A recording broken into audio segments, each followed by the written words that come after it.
একটা জব ইন্টারভিউতে ইন্টারভিউয়ার্স মে ask many questions. অনেকগুলো প্রশ্ন ইন্টারভিউয়ার্স অর্থাৎ যারা ইন্টারভিউ নেবেন তারা আমাদেরকে করতেই পারেন। সেই প্রশ্নগুলোর মধ্যে থেকে এমন অনেক প্রশ্ন আছে যে প্রশ্নগুলো খুবই common. There are many common questions as well. সেই কমন প্রশ্নগুলোর মধ্যে থেকে এই যে প্রশ্নটা, এটা সব থেকে common. Okay, the most common question, that is tell me about yourself. আপনার সম্পর্কে আপনি বলুন। টেল মি, আমাকে বলুন। ওকে, এই প্রশ্নটা এইভাবেও করা যেতে পারে, please go through your CV. আপনার সিভি সম্পর্কে, আপনার রিজিউমে, বায়োডাটা সম্পর্কে আপনি বলুন, যেগুলো এখানে মেনশন করা আছে। প্লিজ গো থ্রু অর্থাৎ ওনারা চাইছেন যে সিভি তো ওনাদের হাতেই আছে, ঠিক আছে, বাট আপনি বলুন এগুলোতে কি কি মেনশন করা আছে। Please introduce your self. আপনার নিজের সত্তা সম্পর্কে আপনি বলুন, পরিচয় দিন। এইভাবে প্রশ্নগুলো করা যেতেই পারে। এখানে আমাদেরকে দুটো জিনিস খুব ভালোভাবে মনে রাখতে হবে।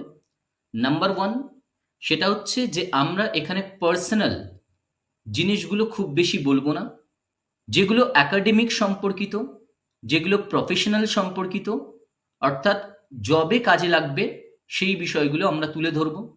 সেকেন্ডলি আমাদেরকে যেটা মনে রাখতে হবে সেটা হচ্ছে আমরা খুবই শর্টলি অ্যান্সারটা দেব, খুব লেন্দি করব না।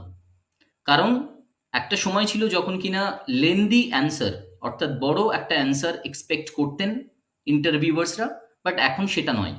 এখন কি হয় যে খুবই শর্টলি ইন্টারভিউ প্রসেসটাকে কমপ্লিট করার চেষ্টা করা হয়। অ্যাট ফার্স্ট, শুরুতেই আমাদেরকে মনে রাখতে হবে যে আমরা গ্রিটিংসটা দেব। এবার আমরা বলবো অ্যাজ ইউ নো, আপনি জানেন, মাই নেম ইজ।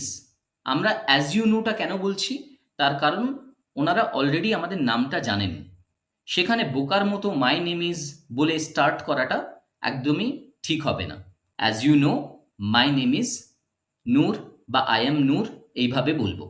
মনে রাখতে হবে আমরা খুব ইনফর্মাল শব্দগুলো ইউজ করব না, যেমন মাই সেলফ নূর, এইভাবে আমরা বলবো না। ওকে, তারপর আমরা আমাদের এজটা বলতে পারি, যেমন আই এম 30 ইয়ার্স ওল্ড বা 40 ইয়ার্স ওল্ড, যা কিছু সেটা আমরা বলে দেব। তারপর আমরা বলবো যে আমরা কোথা থেকে আসছি। আই বিলং টু কলকাতা বা আই এম ফ্রম কলকাতা, এইভাবে বলতে পারি। আমি প্রেফার করব আই এম ফ্রম কলকাতা বলতে, এটা বেশ অনেকটা ফর্মাল লাগে শুনতে। I am a recent graduate, তার মানে হচ্ছে যে আমি রিসেন্টলি, সম্প্রতি গ্র্যাজুয়েশনটা কমপ্লিট করেছি। বা যদি আমি অনেক আগেই গ্র্যাজুয়েশন কমপ্লিট করে থাকি, তাহলে আমি বলবো যে I completed my graduation in 2010, 2012, যা কিছু সেটা আমরা এইভাবে বলতে পারি। With a degree in arts, commerce or science, I am enthusiastic, মানে খুবই বেশি আগ্রহী, অ্যাবাউট জয়নিং এবিসি কোম্পানি, যা কিছু কোম্পানির নাম আছে সেটা বলবে, as a customer care executive. যদি কোনো টিচার অ্যাসপাইরেন্ট হয় তাহলে সে বলবে I am enthusiastic about joining ABC school as a teacher. Okay, ঠিক এইভাবে আমরা সেন্টেন্সটাকে চেঞ্জ করতে পারি। ডিউরিং মাই স্টাডিজ, অর্থাৎ আমার পড়াশোনা চলাকালীন, এটা একটা ফ্রেশার বলতেই পারে। ওকে, আই লার্নড কমিউনিকেশন স্কিলস, আমি কমিউনিকেশন স্কিলস শিখেছিলাম। দেখো, কাস্টমার কেয়ার এক্সিকিউটিভে যেটা দরকার, আমি সেই বিষয়টাই এখানে তুলে ধরার চেষ্টা করছি। তাই বলছি যে ডিউরিং মাই স্টাডিজ, আমার পড়াশোনা চলাকালীন, I learned communication skills and developed a keen interest in providing exceptional customer service, এবং নিজের মধ্যে এই আগ্রহটা তৈরি করেছিলাম যে কাস্টমার সার্ভিসটা ভালো করে যাতে আমি দিতে পারি। একজন এক্সপিরিয়েন্সড ক্যান্ডিডেট এইভাবে বলতে পারে যে I had worked in XYZ company for 3 years as a customer care executive. So এইটুকু বললেই সেখানে বোঝা যাচ্ছে যে কতটা অভিজ্ঞ, তাকে কিন্তু আর এই জিনিসগুলো বলার দরকার হবে না। ওকে, কারণ সেখান থেকেই বোঝা যাবে যে সে অলরেডি দক্ষ, স্কিলফুল। ওকে, তারপর আমরা আমাদের ইন্টারেস্টটাকে আরো বেশি করে শো করব। আমরা বলবো I am eager to leverage my knowledge, আমি খুবই আগ্রহী কিসের জন্য? আমার নলেজটাকে বাড়ানোর জন্য and passionate two contribute positively to your team. Team work খুবই গুরুত্বপূর্ণ হয়, সেটা আমরা সবাই জানি।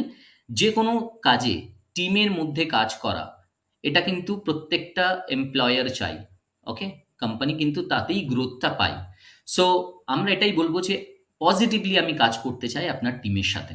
ওকে, I look forward to the opportunity, অর্থাৎ খুবই ইন্টারেস্টিংলি আমি এই সুযোগটি নেওয়ার জন্য, এখানে কাজ করবার জন্য আগ্রহে আছি। Two contribute to ABC company, এবং নিজের যে স্কিল সেটা এখানে আমি কন্ট্রিবিউট করতে চাই, আমি আমার স্কিলটাকে এখানে কাজে লাগাতে চাই।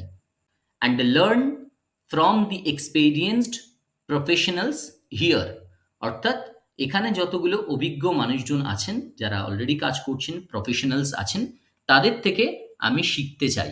তারপরে আমরা একটা থ্যাংক ইউ বলে দেবো, যেহেতু তারা আমাদেরকে অপরচুনিটি দিয়েছেন কথা বলবার জন্য।